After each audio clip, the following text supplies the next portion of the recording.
CPM government যখন ছিল তখন এখানকার রাস্তাঘাট আর বর্তমান রাস্তাঘাট অনেক অনেক বার ডিফারেন্স।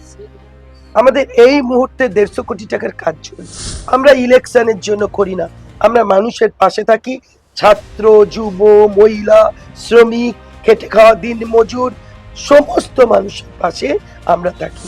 কেশপুর মমতা ব্যানার্জির মাটি, তৃণমূলের মাটি। ইতিহাস যদি দেখেন, দিদি যখন ক্ষমতায় আসেননি, আন্দোলনের লড়াই মাটি ছিল কেশপুর। মানুষের মনে মমতা, অন্তরে মমতা। টাকার বিনিময়ে আমার মনে হয় বাংলার মানুষ বিক্রি হবে না, মাথা নত করবে না কখন। সামনেই বিধানসভা নির্বাচন এবং এই মুহূর্তে সমস্ত রাজনৈতিক দলের প্রতিটা প্রার্থী নিজ এলাকায় একেবারে মাঠে ময়দানে নেমে প্রচার চালাচ্ছেন। আর এই প্রচারের ফাঁকেই মাঝে আমরা এক ফাঁকে পেয়ে গেছি কেশপুর অঞ্চলের কেশপুর বিধানসভা কেন্দ্রের তৃণমূল মনোনীত প্রার্থী শিউলি সাহাকে। নমস্কার দাদা, নমস্কার দিদি, সময় 365 পর্দায় স্বাগত। আপনাদেরও নমস্কার জানাই। আচ্ছা দিদি, আপনাকে যে দল ভরসা করে টিকিট দিয়েছে এখানে কতটা আপ্লুত?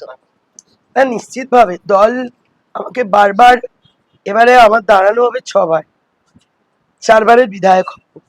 দল আমার উপর ভরসা রেখেছে, আমি কৃতজ্ঞ। আমার জননেত্রী, আমার দলনেত্রী মমতা ব্যানার্জির প্রতি এবং অভিষেক বন্দ্যোপাধ্যায়ের প্রতি আমার কৃতজ্ঞতার সীমা নেই। এই সকাল থেকে রাত পর্যন্ত কিভাবে সারাদিন প্রচার চলছে? না, প্রচারের তো বুঝতেই পারছেন, আমরা 9টা থেকে বেরিয়ে পড়ছি, রাত্রি 9টা পর্যন্ত। আমরা বিভিন্ন বাড়ি বাড়ি যাওয়ার চেষ্টা করছি, বুথের কর্মীদের সঙ্গে, কর্মী সমর্থক জনসাধারণের সঙ্গে দেখা করছি, চলছে রাত পর্যন্ত। প্রচার তো জোর কদমে চলছে, এখানে তৃণমূলের প্রস্তুতি কতটা, ভিত কতটা মজবুত হয়েছে বলে মনে হচ্ছে? না, কেশপুর মমতা ব্যানার্জির মাটি, তৃণমূলের মাটি। ইতিহাস যদি দেখেন, দিদি যখন ক্ষমতায় আসেননি, আন্দোলনের লড়াই মাটি ছিল কেশপুর। তখনও বিরোধী দলনেত্রী যখন ছিলেন, কেশপুর তার সঙ্গে ছিল। ফলে কেশপুরে 11 সালের পর, হয়তো 11তে জোটের প্রার্থী জিততে পারেনি, কিন্তু 13 সালের পঞ্চায়েতের পর ধারাবাহিকভাবে যত নির্বাচন হয়েছে আপ টু 26 পর্যন্ত কেশপুরের মাটিতে বিরোধীরা দাঁত ফোটাতে পারেনি। পুরো মাটিটাই মমতা ব্যানার্জি, অভিষেক বন্দ্যোপাধ্যায়। আপনি যেমনটা বললেন আপনি 4বারের বিধায়ক, মানে অনেক কাজই হচ্ছে, কিন্তু এখনো কি কি কাজ বাকি রয়েছে বলে আপনার মনে হয়? না, জননেত্রী মুখ্যমন্ত্রী 3বারে তিনি যা করেছেন সবটাই প্রায় পূর্ণ হয়ে গেছে, কাছাকাছি পৌঁছে গেছি। আর যেটা কেশপুরের জন্য, আপনি ভাবুন, জন্ম থেকে মৃত্যু, এইবারের বাজেটে আমরা যা পাস করেছি 106টা প্রকল্প, প্রত্যেকটি প্রকল্প কেশপুরের প্রতিটি মানুষ সেটা পেয়েছে। সমষ্টির উন্নয়ন, রাস্তাঘাট, ব্রিজ, কেন্দ্রের বঞ্চনা, টাকা না দেওয়া, 100 দিনের কাজের টাকা নয়, আবাসের টাকা নয়, পিএইচির টাকা দেয়নি, স্বাস্থ্যের টাকা দেয়নি, মিড ডে মিলের খাবার দেয়নি, সব বন্ধ করে দিয়েছে। তারপরও একের পর এক আমরা প্রকল্প চালিয়ে যাচ্ছি এবং নতুন নতুন করে প্রকল্প করছি। কেশপুর সেই সুযোগ সবটাই পেয়েছে। আমি কেশপুরের বিধায়ক হিসেবে নিশ্চিত এই 10টা বছরে আমি এমএলএ ছিলাম এখানে। এখানে আপনারা জানেন যে সিপিএম গভর্নমেন্ট যখন ছিল তখন এখানকার রাস্তাঘাট আর বর্তমান রাস্তাঘাট অনেক অনেক বার ডিফারেন্স। আমাদের এই মুহূর্তে 150 কোটি টাকার কাজ চলছে, 86 কিলোমিটার রাস্তা হয়েছে, 50 বেডের হসপিটাল আপগ্রেডেশন হয়েছে, ইনডোর হসপিটাল আনন্দপুর হয়েছে। আমাদের ঘাটাল মাস্টার প্ল্যানে 27টা ব্রিজ, বিভিন্ন নদীর সংস্কার শুরু হয়ে গেছে। সঙ্গে সঙ্গে এখানে মাদ্রাসা, ইংলিশ মিডিয়াম স্কুল, এখানে অলচিকি ভাষায় কথা বলার জন্য 9 কোটি টাকার আবাসিক স্কুল, সঙ্গে সঙ্গে বাস বে 8 কোটি টাকার বাস স্ট্যান্ড, তারপরে বাস বে, মানে এভরিথিং হচ্ছে। Upgradation school. আমার মোহবনী ডেভেলপমেন্ট অথরিটি, ওই গভর্নমেন্ট ক্ষুদিরামকে সম্মান দেয়নি, বিদ্যাসাগরকে সম্মান দেয়নি, মাতঙ্গিনীকে সম্মান দেয়নি। আপনারা জানেন এই গভর্নমেন্ট ফর্ম হওয়ার পর বিদ্যাসাগর ডেভেলপমেন্ট অথরিটি পর্ষদ হয়েছে, যেটা আমাদের বীরসিংহে।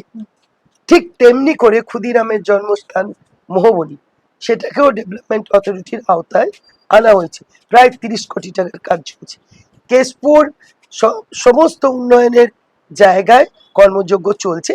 আমার আগামী দিনের স্বপ্ন কেশপুর আনন্দপুর দুটো পুলিশ স্টেশন, যার মধ্যে 6টি জিপি পড়ে আনন্দপুর, 10টি জিপি পড়ে, 9টি জিপি পড়ে কেশপুর।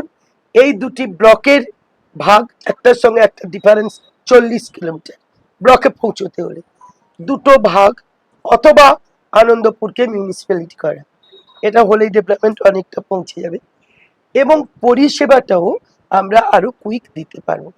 আমার ইচ্ছে আছে 6000 স্টুডেন্ট পড়ে কেশপুর কলেজ। আমরা চাই কেশপুরে মোহবনীতে ক্ষুদিরামের নামাঙ্কিত একটা মহিলা কলেজ হোক। সিপিএম গভর্নমেন্ট তখন যে কলেজটা হয়েছিল তাদের ক্যাডারের নামে করেছিলেন, সুকুমার সেন মহাবিদ্যালয়।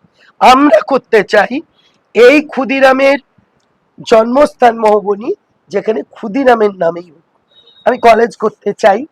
আমি ডেবরার সঙ্গে সংযোগ 12, 14 এবং আমার 15 নম্বর জিপি, এদের সংযোগ নদীর, কংসাবতী নদী, এর মধ্যে যদি একটা ব্রিজ হয়, তাহলে একটা মোহনপুর ব্রিজের প্যারালাল একটা হবে, যে 40 কিলোমিটার আমাকে ঘুরে যেতে হবে না, আমি ডাইরেক্ট ডেবরা হাইওয়ে আমি ধরতে পারবো। আমার ইচ্ছের মধ্যে আছে ইনডোর স্টেডিয়াম, আউটডোর স্টেডিয়াম এবং পার্ক, এখানে রিক্রিয়েশনের জন্য গ্রামীণ ব্যবস্থা তো আছেই। শহুরে মেদিনীপুরের পাশে কেশপুরও একটু শহুরে হয়ে উঠুক, সেজে গুজে উঠুক, আলোয় আলোকিত হোক, রাস্তাঘাট হোক, এগুলো আমি চাই। আচ্ছা দিদি, তৃণমূলের তরফ থেকে মহিলাদের জন্য এবং যুবদের জন্য 1500 টাকা করে দেওয়া হচ্ছে, সেখানে বিজেপি বলছে তারা ক্ষমতায় এলে 3000 টাকা করে দেবেন, এটা কি ভোটে কোনো প্রভাব ফেলবে? প্রভাব যে ফেলবে না, আমি জাস্ট একটু আগে এই জিপিরই কোঙ্গরে আইমা বলে একটি স্পেস আছে, ওখানে আমি গেছিলাম। কি করছে জানেন বিজেপি? বুঝতে পেরেছে আমার তো লক্ষ্মীর ভান্ডার কন্টিনিউ আজকে চলছে। আমরা 2025-এ আসার পর, 21-এ আসার পর আমরা এটা কন্টিনিউ করেছি, আমাদের ইস্তাহারে ছিল। এরা নকল করেছে, নকল করে যখন সাড়া পাচ্ছে না, তারা একটা ফলস ফর্ম সই করাচ্ছে যে আমরা এলে আমরা 3000 টাকা দেবো। মানুষকে বিভ্রান্ত করছে, যেটা আইনসঙ্গত নয়। কোনো কিছুর বিনিময়ে ভোট নেওয়া যায় না। ডাবল ইঞ্জিন সরকার দিল্লিতে আছে, পাশের রাজ্যগুলোতে আছে, সেখানে করে দেখাক, সেখানে পাচ্ছে না। আর এখানে আমরা কন্টিনিউ করছি, বরঞ্চ আমরা 500 থেকে 1000, 1000 থেকে 1500, 700 থেকে 1200, 1200 থেকে 1700 আমরা করেছি। যুবসাথী আমার ইয়াং ছেলে মেয়েদের জন্য আপনারা দেখেছেন, এবং অ্যাকাউন্টে টাকা ঢুকে গেছে। আমরা ইলেকশনের জন্য করি না, আমরা মানুষের পাশে থাকি। ছাত্র, যুব, মহিলা, শ্রমিক, খেটে খাওয়া দিন মজুর, সমস্ত মানুষের পাশে আমরা থাকি এবং সমস্ত সম্প্রদায়ের পাশে থাকি। আমরা ভেদাভেদ করি না, আমরা হিন্দু মুসলিম করি না। আমার কাছে এসসিও যা, এসটিও তা, ওবিসিও তা, ব্রাহ্মণতা, জেনারেল কাস্টতা, এভরি, আমরা দিদির কাছে সবাই সমান। তাই আমরা যখন প্রকল্প করি, যিনি আজকের ওই ফর্ম বিলি করছেন যার বাড়িতে, আমি তার বাড়ি ঢুকেছিলাম, জিজ্ঞেস করলাম আপনি পাবেন সেই ভিডিওটা, যে আপনি ফর্ম বিলি করছেন এটা বেআইনি। আর যিনি নিচ্ছেন তাকে জিজ্ঞেস করলাম কি গো, বলে আমি লক্ষ্মীর ভান্ডার পাচ্ছি। আর ও তো মিথ্যে কথা বলছে, এটা শুধু ভোট নেওয়ার জন্য। দিল্লির মুখ্যমন্ত্রী বলেছিলেন 3000 দেবেন, দিতে পেরেছেন? ভোটের সময় আসে, মিথ্যে কথা বলে, আর ভোট পেরুলে চলে যায়। আপনি মুখ্যমন্ত্রী মমতা বন্দ্যোপাধ্যায় যা বলেন তাই করেন।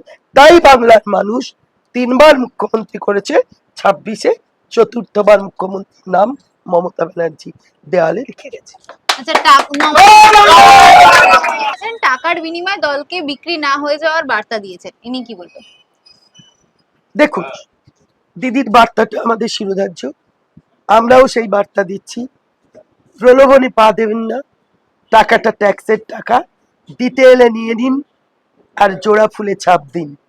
আপনার ভবিষ্যৎ সুনিশ্চিত করতে, আপনার কৃষক বন্ধু পেতে, আজীবন লক্ষ্মীর ভান্ডার পেতে, বার্ধক্য ভাতা পেতে, 100 দিনের কাজের টাকা পেতে, আবাসের ঘর পেতে, রূপশ্রী পেতে, কন্যাশ্রী পেতে, যুবসাথী পেতে, শিশু সাথী পেতে, আর মৃত্যুর সময় সমব্যাথী পেতে, আর ভূমিহীন কৃষক এবারে আমরা পাস করেছি, তাদের জন্য আমরা দেখেছি 4,000 টাকা। তাই সবটা পেতে মমতার পাশে থাকুন। মানুষের মনে মমতা, অন্তরে মমতা, টাকার বিনিময়ে আমার মনে হয় বাংলার মানুষ বিক্রি হবে না, মাথা নত করবে না, কখনো করেনি। কেউ যদি এই ভুলভ্রান্তি করেন তারা নিশ্চিত তার সংশোধন করে নেবেন। আচ্ছা, ভবানীপুরে মমতা ব্যানার্জির প্রতিদ্বন্দ্বী হচ্ছে শুভেন্দু অধিকারী। শিশির অধিকারী বলেছেন শুভেন্দু অধিকারী সেখানে জিতলে টাকা দিয়ে বাড়ি কিনে বিধায়ক কার্যালয় করবেন, কি বলবেন? দেখুন, শুভেন্দু বাবু তো অনেক স্বপ্নই মানুষকে দেখিয়েছে। তৃণমূল কংগ্রেস দল যখন গঠন হয় তখন তিনি ছিলেন না। শিশির বাবু, আমি আপনার বয়সের জন্য শ্রদ্ধা করি। আমি মেদিনীপুরের, পূর্ব মেদিনীপুরের মেয়ে, অবিভক্ত মেদিনীপুরের মেয়ে, নন্দীগ্রামের মেয়ে। আপনাকে আমি খুব ভালো করে চিনি, জানি। আমি ওই এলাকার বিধায়ক ছিলাম হলদিয়ায়। মমতা ব্যানার্জি পাশে না থাকলে আজকে যারা এমএলএ হয়েছেন, এমপি হয়েছেন, সুনাম অর্জন করেছেন, এবং আপনাদের বিজেপির কাছে আপনাদের এত খ্যাতি, সেটা বোধহয় এই সিম্বলটা না থাকলে, না দাঁড়িয়ে আপনারা এমপি এমএলএ হতে পারতেন না। এটা মমতার দান, সৃষ্টি মমতার। আর শিশির বাবুকে বলি, আপনি তো বলেছিলেন, আপনার ছেলেও বলেছিল 2021-এ আমরা হেরে যাচ্ছি, আপনারা গভর্নমেন্ট ফর্ম করছেন বলে মুখ্যমন্ত্রী, উপমুখ্যমন্ত্রী থেকে শুরু করে সবটাই আপনারা গঠন করে ফেলেছিলেন। বুঝতে পেরেছেন রেজাল্ট। 24-এও বলেছিলেন, পেয়েছেন 18 থেকে নেমে 12। আমি বলবো, আমার পিতৃতুল্য মানুষ, আপনি একটু শান্ত হন, বসুন, ধৈর্য ধরুন, দেখুন 4 তারিখের রেজাল্ট কি বলছে। তারপর আপনারাও বুঝতে পারবেন বাংলার মানুষ কি রায় দিয়েছে। আমার আজকে শেষ প্রশ্ন, কেন্দ্র থেকে কত লিডে জয় পাওয়ার আশা রয়েছে এবং রাজ্যে তৃণমূলের ফল কি হতে পারে বলে মনে হচ্ছে? দেখুন, রাজ্যে তৃণমূলের ফল গভর্নমেন্ট ফর্ম করবো 100% বলতে পারি। আমি কত ভোটে জিতবো আমি তো মার্কিং করতে পারবো না। আমার যারা কর্ণধার, যারা আমার আছেন, ওখানে চিত্তবাবু আছেন, এখানে আমার এক্স প্রধান আছেন, এক্স আমার ব্লক সভাপতি আছেন, তারও এক্স ব্লক সভাপতি সঞ্জয় পান আছেন, উত্তম ত্রিপাঠী আছেন, উৎপল আছেন, পঞ্চায়েত সমিতি সভাপতি 82 বছর ঊর্ধ্ব, ভিক্টর যুব সভাপতি, সমস্ত নুরুল, সমস্ত কর্মকর্তারা 6 নম্বর জিপিতে আমরা বসে আছি। এরাই ঠিক করবে আগামী দিন কি হবে।